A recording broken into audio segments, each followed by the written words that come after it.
अपनी खोई हुई इज्जत, अपनी खोई हुई साख को वापस बहाल करने के लिए अपनी टॉप टीम को बनाया है। जबकि सबसे पहली जो उनकी प्लैटिनम की पिक थी उसने ही सबको हैरान कर डाला, वो है मोहम्मद आमिर। मोहम्मद आमिर भी क्वेटा ग्लैडिएटर्स का एक बार फिर से हिस्सा है, क्योंकि क्वेटा ग्लैडिएटर्स वाले चाहते हैं कि सब कुछ छोड़ सकते हैं, लेकिन अब मोहम्मद आमिर को हम नहीं छोड़ सकते। प्लैटिनम कैटेगरी के दूसरे खिलाड़ी की अगर बात करें तो वो डाला वो है फहीम अशरफ।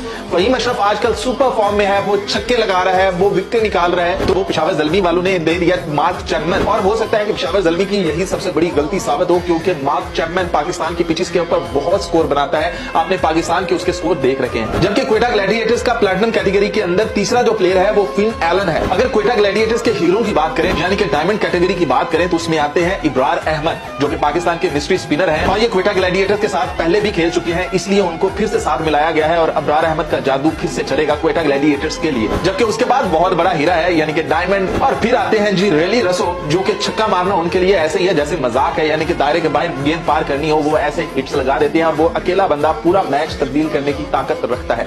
जबकि गोल्ड कैटेगरी के अंदर उनकी पहली पिक थी अकील हुसैन। अकील हुसैन अपनी स्विंग के साथ सबको ललचाएंगे कि आ जाओ मुझे छक्के मारो, लेकिन हो जाएंगे आउट। जबकि उसके बाद आते हैं सऊद शकील, जो कि गोल्ड कैटेगरी का ही हिस्सा होंगे, लेकिन लग यूं रहा है कि वो क्वेटा ग्लैडिएटर्स का इस दफा कप्तान भी होगा। जबकि सऊद शकील के बाद एक ऐसा नाम है, वैसे तो वो कभी पाकिस्तानी टीम के अंदर अपना जादू दिखाता था, लेकिन अब काफी ऐसे थे पाकिस्तानी टीम से तो दूर है, लेकिन क्वेटा ग्लैडिएटर्स के दिल के बहुत पास है, मोहम्मद वसीम जूनियर। और फिर पिछली बार की तरह इस दफा आएंगे ख्वाजा नाफे, लेकिन ख्वाजा नाफे ने अपने हथियारों को थोड़ा सा तेल और लगा लिया है, क्योंकि उसने शाहिद अफरीदी के साथ मिलकर अपनी पावर हिटिंग पर काम किया है, और वो रेडी है, और वो बता रहा है कि भैया मैंने अपने छक्के तैयार कर लिए हैं, जो मर्जी बॉलर मेरे सामने आ जाए मैं बहुत धोने वाला हूं। तो ख्वाजा नाफे से पाकिस्तान को भी काफी उम्मीदें हैं कि ये बंदा स्कोर बनाए, क्योंकि पाकिस्तानी टीम में इसकी जगह बन सकती है। और फिर सिल्वर के अंदर ही कैली जैक्सन है, खुरम शहजाद है, जो कि अपनी स्पीड से सबको डराएंगे। और फिर आते हैं जी उस्मान तारिक, रुक रुक कर ऐसी गेंदें करवाएंगे कि पहले पड़ेंगे कि बैटर्स कहां जाता है, और फिर अपनी गेंद को फेंकेंगे और फिर अपने जाल में सबको फंसाएंगे। जबकि इमर्जिंग के अंदर आते हैं मोहम्मद जिशान साहब, और फिर एक और नया उभरता हुआ सितारा हसन नवाज। जबकि अगर सप्लीमेंट्री की बात करें तो यहाँ आपको आने लगा है मजा क्वेटा ग्लैडिएटर्स के फैंस को, जिनको लगता है कि क्वेटा ग्लैडिएटर्स जो है ना पिछले कुछ सीजन के अंदर थोड़ी सी कम टीम थी,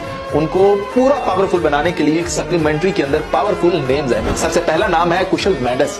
आपको तो पता ही है कि उसकी पावरफुल बैटिंग का, तो कुशल मेंडिस आकर पावर हिटिंग करेगा क्वेटा ग्लैडिएटर्स के लिए। और फिर यहीं पर आते हैं जी शुएब मलिक, अपने तमाम तर तजर्बे के साथ क्वेटा ग्लैडिएटर्स में शायद ये पहली दफा क्वेटा ग्लैडिएटर्स का हिस्सा बने हैं, तो अपना जादू वो जो है अपनी एक्सपीरियंस का जादू क्वेटा ग्लैडिएटर्स के साथ मिलकर दिखाएंगे, और हो सकता है कि इनका प्लेइंग 11 के अंदर छठा नंबर हो और छठे नंबर पर आकर ये बैटिंग करें। और फिर आते हैं जी सप्लीमेंट्री के अंदर आखिरी नाम दानिश अजीज। तो कैसी लगी आपको क्वेटा ग्लैडिएटर्स की टीम? पूरा पैकेज है इस दफा क्वेटा ग्लैडिएटर्स।